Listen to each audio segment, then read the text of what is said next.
तो बच्चों इस वीडियो के अंदर हम करेंगे क्लास 10th के chapter number 3 pair of linear equation in two variable की एक्सरसाइज 3.1 के क्वेश्चन नंबर 1 को।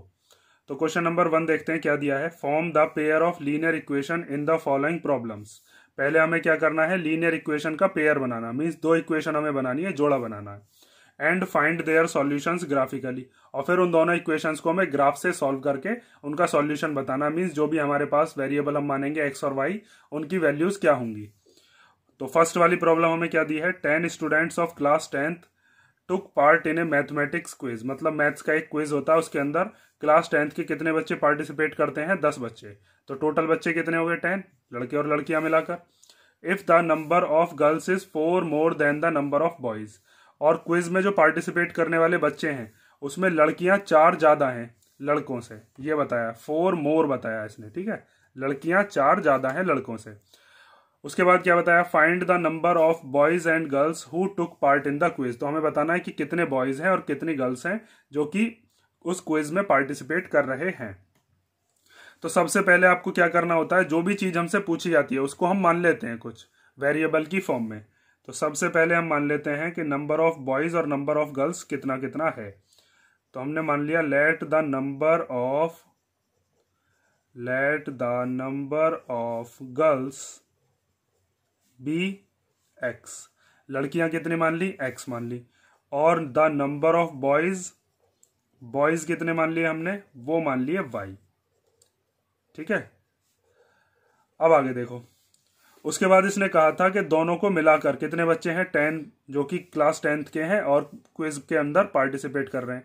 तो पहला केस जो हमारा बनेगा, फर्स्ट कंडीशन, वो ये हो जाएगी फर्स्ट केस के अंदर कि दोनों बच्चों को मिलाकर, मतलब लड़कियां और लड़कों को मिलाकर दोनों को प्लस करके कितने बैठ रहे हैं, 10। पहली चीज तो ये हो गई। और सेकंड केस क्या है, सेकंड केस के अंदर हमसे ये चीज बताई है कि लड़कियां 4 ज्यादा हैं। तो अगर मान लीजिए मैंने यहां पर लिख दी लड़कियां एक्स मानी थी, और इधर लिख दिए लड़के कितने माने थे, वाई। तो 4 ज्यादा कौन है, लड़कियां। लेकिन हम प्लस किस में करेंगे, 4 लड़कों में। क्यों प्लस करेंगे, ये चीज ध्यान से समझ लेना। अगर मान लो किसी क्लास के अंदर गर्ल्स और बॉयज ये दो पढ़ते हैं, और मैं ये कहने लगूं गर्ल्स हैं 10 और बॉयज कितने हैं, सॉरी गर्ल्स हैं 14 और बॉयज कितने हैं, 10। तो यहां पर बताओ गर्ल्स ज्यादा है या बॉयज ज्यादा है, गर्ल्स ज्यादा है, 4 ज्यादा है यहां पर लड़कियां। तो अगर मुझे दोनों को इक्वल बनाना है, क्योंकि यहां पर हम क्या बना रहे हैं, इक्वेशन बना रहे हैं, दोनों को हमें इक्वल लाना पड़ेगा। तो आप 4 किस में प्लस करोगे, बॉयज में प्लस करोगे या गर्ल्स में। आपको 4 प्लस करना पड़ेगा बॉयज में, क्योंकि लड़कियां तो पहले से ही 4 ज्यादा है, लड़कों को 4 बढ़ाकर लड़कियों के बराबर हमें लेकर आना है। तो यहां पर इसीलिए हम क्या काम करेंगे कि वो जो हमारे पास बॉयज दे रखे हैं उसमें हम कितना प्लस कर देंगे, 4। ठीक है, लड़कियां पहले से ही 4 ज्यादा हैं, लड़कों में 4 प्लस करोगे तब लड़कियां जो थी उनके बराबर लड़के पहुंचेंगे। उसके बाद अब आपको क्या करना है, ये दो इक्वेशन आपके पास बन गए, इनके अंदर आप डिफरेंट डिफरेंट वैल्यूज को पुट करोगे, और वैल्यूज को पुट करने के बाद ग्राफ पर उन्हें प्लॉट करोगे। जैसे यहां से हम एक्स की वैल्यू अगर निकालना चाहें तो एक्स की वैल्यू यहां से कितनी हो जाएगी, वो हो जाएगी 10 माइनस वाई। ठीक है, ये जो y है इसको इधर भेज दिया। अब यहाँ पर y की डिफरेंट डिफरेंट वैल्यूज को हम पुट करते हैं, और y की कुछ भी वैल्यू रख सकते हो आप, जो भी आप रखना चाहो। बस याद रखना ग्राफ पर ऐसी वैल्यू हम रखते हैं जो कि हमें ग्राफ पर प्लॉट करना आसान पड़े। तो हम मान लीजिए y की जगह पर मैंने पहले क्या रख दिया, 1। ठीक है, तो x की वैल्यू कितनी आ जाएगी, x की वैल्यू आ जाएगी 10 माइनस y की जगह पर कितना रख देंगे, 1। तो x इक्वल टू कितना आ गया, 9। एक वैल्यू और रख लेते हैं, मान लीजिए आपने y की जगह पर कितना रखा, मैंने रख लिया, चलो 6 रख लेता हूं। तो x की वैल्यू कितनी आ जाएगी, 10 माइनस y की जगह पर कितना रख लेते हैं, 6। तो x की वैल्यू कितनी आ गई, 4। कुछ भी वैल्यू मान सकते हो, बार बार बता रहा हूं मैं आपको। तो यहां से आपने 2 वैल्यूज मानी थी और उन 2 वैल्यूज से हमारा कोऑर्डिनेट्स निकल गए। तो उन कोऑर्डिनेट्स को आप इस बॉक्स के अंदर रख दोगे। जब आपने y की वैल्यू रखी 1 तो x की वैल्यू कितनी आई, 9। जब आपने y की वैल्यू रखी 6 तो x की वैल्यू कितनी आई, 4। यहां से आप 2 कोऑर्डिनेट्स लिखोगे। जैसे आपने एक कोऑर्डिनेट मान लिया a, उसके कोऑर्डिनेट्स क्या हो जाएंगे, a पॉइंट के 9,1। तो यहां पर हम लिख देते हैं 9,1, और एक b उसके क्या हो जाएंगे, 4,6। ठीक है, अब दूसरी वाली इक्वेशन देखते हैं। तो इसमें तो x पहले से ही एक तरफ दे रखा है, बस आपको क्या करना है, यहां पर y की वैल्यू को पुट करना है। जैसे अगर हमने y की जगह पर पुट कर दिया, क्या पुट करूं, 7 पुट कर लेता हूँ, चलो ठीक है। तो अगर मैंने y की जगह 7, चलो इससे बड़ी वैल्यू आएगी, छोटी वैल्यू रख लेते हैं कुछ, मान लीजिए 3 रख लेता हूँ। तो यहाँ से मेरा x कितना आ जाएगा, x इक्वल टू वाई की जगह पर क्या रख दिया मैंने 3 और +4, तो x की वैल्यू कितनी आ जाएगी 7। ज़्यादा बड़ी वैल्यू भी मत रखना, छोटी छोटी वैल्यूज, क्योंकि ग्राफ पे आसानी से प्लॉट तो भी हो जाएंगी। उसके बाद और वैल्यू रख लेते हैं, जैसे y की वैल्यू और रख लेता हूँ मैं 2 रख लेता हूँ, चलो। तो x की वैल्यू कितनी हो जाएगी, यहाँ पर y की जगह पर रख दिया 2 और +4, तो x की वैल्यू यहाँ से कितनी आ गई 6। तो यहाँ से एक ब्लॉक बनाओगे, उस ब्लॉक के अंदर अब हम क्या करेंगे, x और y की वैल्यूज को रखेंगे। तो जब आपने y की वैल्यू रखी 3 तो x की वैल्यू कितनी आई थी 7। जब आपने y की वैल्यू रखी थी 2 तो x की कितनी वैल्यू आई थी 6। तो यहां से भी दो कोऑर्डिनेट्स मान लेते हैं, जैसे एक c नाम का कोऑर्डिनेट हमने माना, उसके हो गए 7,3 और एक हमने मान लिया d पॉइंट, उसके कोऑर्डिनेट क्या हो गए 6,2। अब इन चारों पॉइंट्स को हमें क्या करना है, प्लॉट करना है ग्राफ के ऊपर। ग्राफ जहां पर भी इंटरसेक्ट करेगा वहां पर हम कोऑर्डिनेट्स निकालेंगे और x और y की वैल्यू वहां से पता चल जाएगी। x और y की वैल्यू पता होने के बाद हम ये बता पाएंगे कि x जो है हमने क्या मानी है लड़कियां, वो कितनी है, y क्या माना हमने बॉयज, वो कितने हैं। तो अब ग्राफ देखो, तो देखो ये ग्राफ है, इसके अंदर यहाँ पर होती है ये लेटी हुई जो लाइन होती है x एक्सिस, इसके ऊपर हम x की वैल्यू रखेंगे, और ये जो खड़ी हुई है लाइन ये होती है y एक्सिस, यहाँ पर हम y की वैल्यू रखेंगे। तो सबसे पहला पॉइंट जो आपको ढूंढना है वो है a, जिसके कोऑर्डिनेट्स क्या है 9,1। तो x पर 9 और y पर 1, इन दोनों से होती हुई जो लाइन जाएंगी वो ये होंगी, 9 से ये वाली जा रही है और 1 से ये वाली जा रही है। तो ये दोनों कहाँ पर मीट कर रही हैं, इस पॉइंट पर। तो ये वाला जो पॉइंट है ये पॉइंट हो जाएगा आपका a, जिसके कोऑर्डिनेट्स क्या है 9,1। उसके बाद हम देखते हैं b वाला पॉइंट, तो b है 4,6। तो x पर 4 के सामने और y पर 6 के सामने, तो x पर 4 ये रहा, y पर 6 ये रहा। तो दोनों से होती हुई लाइन ऐसे जाएगी, ये जा रही, और यहाँ से 6 से होती हुई लाइन ये आ रही। तो ये दोनों यहाँ पर मीट कर रही हैं, तो यहाँ पर ही कौन सा पॉइंट हो जाएगा आपका b वाला पॉइंट, और b पॉइंट के कोऑर्डिनेट्स क्या हो जाएंगे 4,6। अब इन दोनों से होती हुई क्या कर दोगे आप, लाइन को ज्वाइन कर दोगे। यहां पर मैं लाइन ज्वाइन कर देता हूं और इस लाइन के ऊपर आप इसकी इक्वेशन भी लिखोगे। तो जैसे ये मैंने यहाँ पर ये लाइन बना दी, इसकी इक्वेशन क्या थी, x + y = 10। तो इसके ऊपर हमने लिख दिया x + y = 10 की ये लाइन है। अब नेक्स्ट देखो, नेक्स्ट हमें बताने हैं यहाँ पर c और d वाले पॉइंट। तो c वाला पॉइंट क्या है 7,3। तो 7,3 ढूंढ लो कहां पर बैठेगा, x पर 7 के सामने और y पर 3 के सामने। तो वो पॉइंट हो गया ये वाला, भाई x के सामने कितने पर है ये 7 पर, और y पर कितने के सामने है ये 3 पर। तो ये वाला पॉइंट क्या हो जाएगा आपका c पॉइंट, और c पॉइंट के कोऑर्डिनेट्स क्या हो जाएंगे 7,3। ऐसे d पॉइंट ढूंढते हैं, d क्या है 6,2। तो x पर 6 और y पर 2, तो x पर 6 ये रहा और y पर 2 ये रहा। तो इन दोनों से होती हुई लाइन x पर 6 और y पर 2, ये वाला पॉइंट हो जाएगा। तो ये हो गया आपका कौन सा पॉइंट, ये हो गया d पॉइंट, और इस d पॉइंट के कोऑर्डिनेट्स क्या है 6,2। इन दोनों से होती हुई एक लाइन को ज्वाइन करोगे, और ये दोनों लाइन जहां भी इंटरसेक्ट कर रही होंगी वही क्या होगा हमारा सॉल्यूशन होगा। जैसे ये दोनों की दोनों लाइन कहाँ इंटरसेक्ट कर रही हैं, इस पॉइंट पर। तो ये जो इंटरसेक्टिंग पॉइंट है इसके कोऑर्डिनेट्स निकाल लो बस आप। तो यहां पर आप लिखोगे कोऑर्डिनेट्स ऑफ इंटरसेक्टिंग पॉइंट क्या है, वो है 7,3, जो c वाला हमारा कोऑर्डिनेट था। ठीक है, तो यहां से आप क्या चीज लिख सकते हो, यहां से आप लिख सकते हो कि x की कितनी वैल्यू है, x की वैल्यू है 7 और y की वैल्यू है 3। तो देखो मैंने जब आपको यहाँ पर समझाया भी था कि जब भी इंटरसेक्टिंग लाइंस बनती हैं तो वहां पर कितने सॉल्यूशन निकलते हैं, एक सॉल्यूशन निकलता है। मींस x की एक वैल्यू और y की एक वैल्यू। तो x की एक वैल्यू आ गई 7 और y की एक वैल्यू आ गई 3। अब देखो यहाँ पर हमने x क्या माना था, x मानी थी हमने नंबर ऑफ गर्ल्स। तो गर्ल्स कितनी आ गई, गर्ल्स आ गई 7।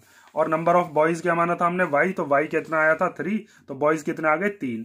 अब दोनों को अगर आप जोड़ोगे तो कितने बच्चे बैठेंगे, 7 और 3 10। क्वेश्चन में यही तो बताया था, लड़के और लड़कियों को मिलाकर 10। और उसके बाद लड़कियां जो थी वो लड़कों से 4 ज्यादा भी थी। तो लड़कियां कौन सी हैं 7, लड़के कितने 3। तो ये 4 ज्यादा है या नहीं है भाई, 3 में जब 4 प्लस करोगे तभी तो 7 आएगा। तो आपको यहाँ पर ही छोड़कर नहीं आना। इसके बाद एक चीज लिखकर बतानी है आपको कि यहाँ पर नंबर ऑफ बॉयज, क्योंकि आधा नंबर इस चीज पर कट जाता है कई बार, तो नंबर ऑफ बॉयज और नंबर ऑफ गर्ल्स यहाँ पर हम लिख कर आएंगे। नंबर ऑफ गर्ल्स हैं 7 और नंबर ऑफ बॉयज कितने हैं नंबर ऑफ बॉयज हैं 3। ठीक है, दोनों का सम 10 आ रहा है और दोनों का डिफरेंस कितना है 4। लड़कियां 4 ज्यादा हैं। क्वेश्चन के अंदर यही चीज हमसे बताई थी। ठीक है, ये समझ गए हो गए आप देखते हैं सेकंड वाला पार्ट। तो सेकंड पार्ट दिया है 5 pencils and 7 pens together cost ₹50। 5 pencil और 7 पेन मिलाकर कितने रुपए के हैं? 50 रुपीज के। वेयर एज जबकि 7 पेंसिल्स एंड 5 पेन्स, 7 पेंसिल और 5 पेन मिलाकर कितने रुपए के हैं? 46 के। तो हमें बताना है कि बताइए एक पेंसिल की कॉस्ट क्या है और एक पेन की कॉस्ट क्या है। तो हमसे जो जो चीज पूछी जाती है पहले हम क्या काम करते हैं उसी को ही मान लेते हैं। तो सबसे पहले आप क्या लिखोगे यहां पर कि हमने मान लिया let the cost of 1 pencil be ₹X। ठीक है, एक पेंसिल X रुपए की मान ली, और जो कॉस्ट ऑफ 1 पेन, एक पेन हमने कितने रुपए का मान लिया? Y रुपए का। ठीक है, अब इसके आगे ध्यान से समझो। जैसे अगर एक पेंसिल X रुपए की ना होकर 5 रुपए की हो, ठीक है, तो अगर मैं तुमसे ये कहूं कि भाई 5 पेंसिल लेके आओ, तो 5 पेंसिल कितने रुपए की आएंगी? एक पेंसिल 5 की है तो 5 पेंसिल कितने की हो जाएंगी? 5 5 या 25 की, दोनों की मल्टीप्लाई करके। तो हम क्या काम करेंगे, 5 पेंसिल के लिए क्या करेंगे, इस 5 की मल्टीप्लाई X में कर देंगे। भाई यहाँ पर तो मैंने आपको 5 रुपए बता दिए, तो आपने 5 5 या 25 बता दिया। तो ऐसे ही मैंने यहाँ पर बताया आपको 5 पेंसिल X रुपए की है एक, तो 5 की मल्टीप्लाई X में कर दो, ऐसे ही जैसे यहाँ पर 5 की 5 में कर रहे हो। ठीक है, अगर मान लो एक पेन 10 रुपीज का है, तो 7 पेन कितने के हो जाएंगे? 7 10 या 70 के। तो यहां तो मैंने आपको बता दिया कि 10 का है, लेकिन माना कितने का हमने? Y का। तो जैसे यहां पर 7 की 10 में करी है, ऐसी 7 में Y की कर दो, तो 7Y से हमें पता चल जाएगा कि 7 पेन कितने रुपए के हैं। समझ गए ना? तो इसी तरीके से हम इक्वेशन बनाएंगे। देखो, जब एक पेंसिल X की तो 5 पेंसिल कितने की? 5X की। ठीक है, उसके बाद एक पेन Y का तो 7 पेन कितने के? 7Y के। और दोनों को प्लस करके, मतलब दोनों को टुगेदर कितने रुपए का लेके आए हम? 50 रुपीज का। तो एक इक्वेशन ये बन गई। अब दूसरा देखो, 7 पेंसिल, एक पेंसिल कितने की है? X की, तो 7 पेंसिल कितने की हो जाएंगी? 7X की। 5 पेन, एक पेन कितने का है? एक पेन है Y का, तो 5 पेन कितने के हो जाएंगे? 5Y के। दोनों मिलाकर कितने रुपीज के हैं? 46 रुपीज के। यहां तक समझ गए? अब आपको क्या करना है, इन दोनों में ब्लॉक बनाने, जैसे हमने अभी पीछे वाला क्वेश्चन किया था। 2 पॉइंट इधर निकालेंगे, 2 पॉइंट इधर, दोनों को ग्राफ पर प्लॉट करेंगे, आंसर आ जाएगा। ठीक है, ग्राफिकली हमसे करने के लिए कहा था, इसलिए ग्राफ से करने की मजबूरी है। तो सबसे पहले आप क्या काम करोगे, इधर की तरफ या तो X छोड़ दो या Y छोड़ दो। तो मैं इधर X छोड़ देता हूं। 5X इक्वल टू कितना हो जाएगा? 50 माइनस 7Y, और ये 5 कहां चला जाएगा? डिवाइड में। तो ये आ जाएगा 50 माइनस 7Y अपॉन 5। ठीक है, अब यहां पर क्या करेंगे, Y की डिफरेंट डिफरेंट वैल्यूज पुट करेंगे, और ऐसी वैल्यू पुट करनी है आपको कि वो जो हमारा आंसर आए वो बिल्कुल सिंपल वैल्यू आनी चाहिए, ताकि हम ग्राफ पर आसानी से प्लॉट कर सके, अपना टाइम बचा सके। तो मान लीजिए जैसे अगर आपने Y की जगह पर पुट किया 5, ठीक है, क्योंकि 7 5 से 35 हो जाएगा, 50 में से 35 इजीली माइनस होकर 15 आ जाएगा, और 5 से 15 कैंसिल भी हो सकता है। तो x इक्वल टू कितना हो जाएगा? 50 माइनस 7, और इस y की जगह पर क्या रख लिया? 5, और अपॉन में कितना है? 5। तो x की वैल्यू हो जाएगी 50 माइनस 7 5 जा 35, अपॉन में कितना है? 5। तो 35 जब माइनस करेंगे तो आएगा 15, और 15 को जब आप 5 से कैंसिल करोगे तो कितना आएगा? 3। तो इसका मतलब x की वैल्यू कितनी आई हमारे पास? 3 आ गई। ठीक है, एक वैल्यू और रख लेते हैं y की, जैसे मैंने 0 रख दी इस बार, क्योंकि 7 0 0 हो जाएगा, 50 को 5 इजीली कैंसिल कर देगा फिर। तो x की वैल्यू अब की बार हमने रखी, y की 0 रखी, तो x की कितनी आई? यहाँ पर 0 रख दिया, अपॉन में आ गया 5। तो x की वैल्यू आ जाएगी 50, और 7 0 जा कितना हो जाएगा? 0, और अपॉन में 5। 50 में से 0 गया तो 50 आएगा, अपॉन में 5। 5 से इसको कैंसिल करेंगे तो 10। तो x की वैल्यू कितनी आ गई हमारे पास? 10 आ गई। यहां से आप क्या करते हो, एक ब्लॉक बनाते हो, और उस ब्लॉक के अंदर क्या लिखते हो? कोऑर्डिनेट। में डायरेक्ट लिखे देता हूं, ठीक है। जैसे यहां पर आप एक पॉइंट मान लोगे A, तो उस A पॉइंट के कोऑर्डिनेट क्या हो जाएंगे? 3, 5। पहले x की वैल्यू लिखते हैं फिर y की, तो ये हो जाएगा 3, 5। और ऐसे यहां पर एक B कोऑर्डिनेट आ जाएगा, उसके हम क्या लिख देंगे? x की वैल्यू है 10 और y की वैल्यू है 0, तो 10, 0। ब्लॉक बनाकर करना चाहो तो वैसे भी कर सकते हो, ठीक है। यहाँ स्पेस कम है इसलिए मैंने ऐसे ही लिख दिया। अब ऐसे ही आपको करनी है दूसरी वाली इक्वेशन सॉल्व। तो इधर भी x को इधर छोड़ देते हैं हम, तो ये हो जाएगा 7x equal to 46 minus 5y, और ये 7 कहाँ चला जाएगा डिवाइड में, तो ये हो जाएगा 46 माइनस 5y अपॉन में 7। अब आपको क्या करना है, यहाँ पर y की डिफरेंट वैल्यूज पुट करनी है। तो जैसे मैंने पहले y की वैल्यू 5 3 जा 15 और 3 रख लेता हूँ, ठीक है, 3 से आ रहा है। तो x की वैल्यू कितनी हो जाएगी 46 माइनस 5 और y की जगह पर 3 और अपॉन में 7। तो x की वैल्यू आ जाएगी 46 माइनस 5 3 जा 15 और अपॉन में 7। तो माइनस कर लो, 6 में से 5 गया 1 और 4 में से 1 गया तो बचा ये 3। तो यहाँ पर 5 वैल्यू पुट करो, 5 और यहाँ पर भी 5, 5 5 जा कितना हो जाएगा 25। अब 6 में से 5 गया 1 और 4 में से 2 गया तो 2, ठीक है, क्योंकि 7 से कैंसिल भी तो करना है हमें। तो 7 से ये 21 इजीली कैंसिल हो जाएगा, 7 3 जा 21। तो x की वैल्यू कितनी आ गई 3। तो यहां से मैं एक कोऑर्डिनेट लिख देता हूं c नाम का, जो कि जिसके कोऑर्डिनेट क्या हो जाएंगे 3,5, ठीक है। और देखते हैं और क्या वैल्यू पुट कर सकते हैं हम y की। तो y की एक वैल्यू और ले लेते हैं। तो यहाँ पर प्लस की और क्या वैल्यू सोच सकते हैं हम, 12 और 46 14, यहाँ 12 ले लो। y की जगह क्या ले लेते हैं 12, क्योंकि और तो मुझे कोई वैल्यू याद नहीं आ रही। आप चाहो तो और भी रखकर देख सकते हो, मैंने पहले ही बताया y की कुछ भी वैल्यू पुट कर सकते हो आप, जो भी आपको एट ए टाइम यहाँ पर दिमाग में आ जाए। बस आप ये याद रखना कि आप कोऑर्डिनेट्स ऐसे लाने की कोशिश करना जो कि सिंपल आए बिल्कुल। तो x की वैल्यू क्या आ जाएगी 46 माइनस 5 और इस y की जगह पर क्या रख देंगे 12 और अपॉन में क्या है, अपॉन में है 7। तो x की वैल्यू हो जाएगी 46 माइनस 12, 5 जा कितने होते हैं 60 और अपॉन में 7। तो x की वैल्यू आ जाएगी 46 में से 60 की माइनस करेंगे तो माइनस का 14 और अपॉन में 7, 7 से ही कट गया 2 बार। तो x की वैल्यू कितनी आ गई माइनस का 2। तो यहाँ से एक कोऑर्डिनेट हम लिख सकते हैं d नाम का, और उसके हम कोऑर्डिनेट्स क्या लिखेंगे, x की वैल्यू -2 और y की वैल्यू कितनी 12। अब ये दोनों जो कोऑर्डिनेट हैं ये वाले हैं इस वाली इक्वेशन के, और ये वाला कोऑर्डिनेट्स हैं इस वाली इक्वेशन के। इनसे एक लाइन बनेगी, इनसे एक लाइन बनेगी। दोनों लाइन जहां पर भी कट कर रही होंगी वहां पर से हम x और y की वैल्यू निकालेंगे। x मतलब कॉस्ट ऑफ पेंसिल और y मतलब कॉस्ट ऑफ पेन। अब देखो इसका ग्राफ। अब देखो सबसे पहले हमें a वाला जो पॉइंट है इसको लगाना है 3,5 पर। x की वैल्यू 3, y की वैल्यू 5। x एक्सिस ये वाला होता है लेटा हुआ और y एक्सिस ये वाला होता है। तो x पर 3 के सामने और y पर 5 के सामने ऐसा पॉइंट आपको ढूंढना है। तो x पर 3 ये है और y पर 5 ये है। तो इन दोनों से आप लाइन बढ़ाते हो आगे, ये ऐसे करके लाइन बढ़ाई और एक लाइन ऐसे बढ़ाई। तो ये दोनों जहां पर भी मीट करती है ना वहीं पर आपका कोऑर्डिनेट मिलता है। तो यहाँ पर आपका कोऑर्डिनेट हो जाएगा कौन सा, a वाला, और उस a कोऑर्डिनेट के पॉइंट्स आप लिख दोगे 3,5, ठीक है। a पॉइंट के कोऑर्डिनेट क्या हो गए 3,5। ऐसे ही b क्या है 10,0, मतलब x पर 10 और y पर 0। तो x पर 10 ये रहा और y पर ये 0 के सामने भी बैठ रहा है, तो यहीं पर ही आ जाएगा ये। तो जब x की वैल्यू दे रखी होती है और y की वैल्यू नहीं होती है तो वो x एक्सिस के ऊपर ही आता है, इसी के ऊपर। तो यहाँ पर आ गया आपका कौन सा पॉइंट, b पॉइंट, जिसके कोऑर्डिनेट क्या है 10,0। इन दोनों से मिलती हुई क्या बना देंगे आप, एक लाइन बना देंगे, और उस लाइन के ऊपर उस लाइन की क्या लिख देंगे, इक्वेशन। ये हमने यहाँ से बना दी लाइन, और इसकी इक्वेशन क्या थी 5x + 7y = 50।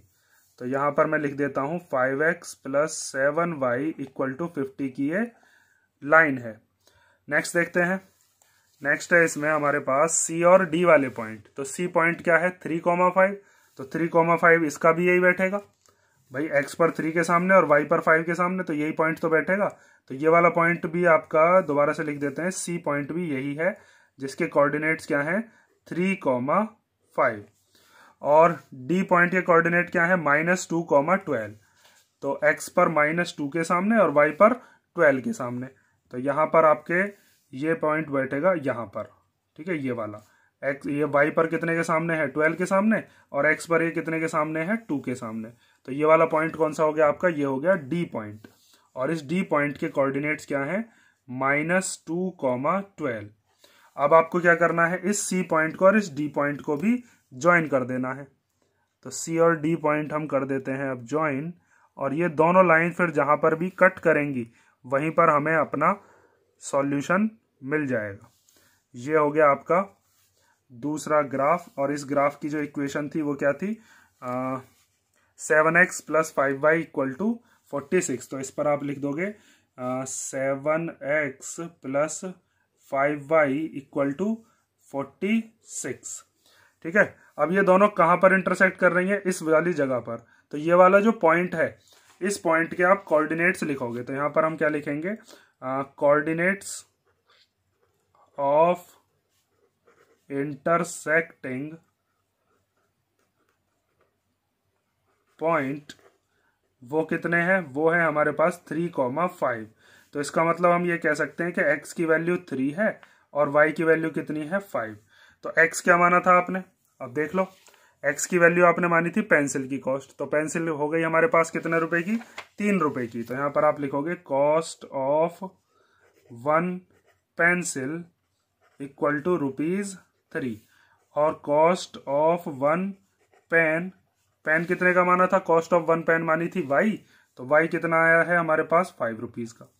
ठीक है, अब अगर आपको अपना आंसर चेक करना हो तो आप आंसर भी चेक कर सकते हो। कैसे, ध्यान से समझ लेना कि जैसे अगर यहां पर आप x की जगह पर रखते हो कितना, जो x की वैल्यू आई है 3, तो 5 3 जा कितने हो जाएंगे, 15, और यहां पर y मतलब जो हमारा पेन आया है उसकी कॉस्ट कितनी आई है, 5, तो 7 5 जा कितना हो जाएगा, 35। तो 15 में जब 35 को प्लस करोगे तो 50 तो आएगा, 15 + 35 50 होते हैं। दूसरी इक्वेशन को सेटिस्फाई भी करनी चाहिए, ये जो x की वैल्यू है। तो यहाँ पर x की वैल्यू कितनी आई थी हमारे पास, 3, और y की वैल्यू कितनी आई थी, 5। तो 7 3 जा 21 और 5 5 जा 25, दोनों को प्लस करेंगे तो कितना आएगा, 46। वही हमें क्वेश्चन में बताया भी था। समझ गए ना, ये हो गया आपका क्वेश्चन नंबर 1 के दोनों पार्ट, और ये हमें ग्राफ से ही सॉल्व करने थे। नेक्स्ट वीडियो के अंदर हम देखेंगे जो नेक्स्ट वाला क्वेश्चन है, क्वेश्चन नंबर 2। अगर कोई से क्वेश्चन में इन दोनों में डाउट हो तो कमेंट करके पूछ लेना।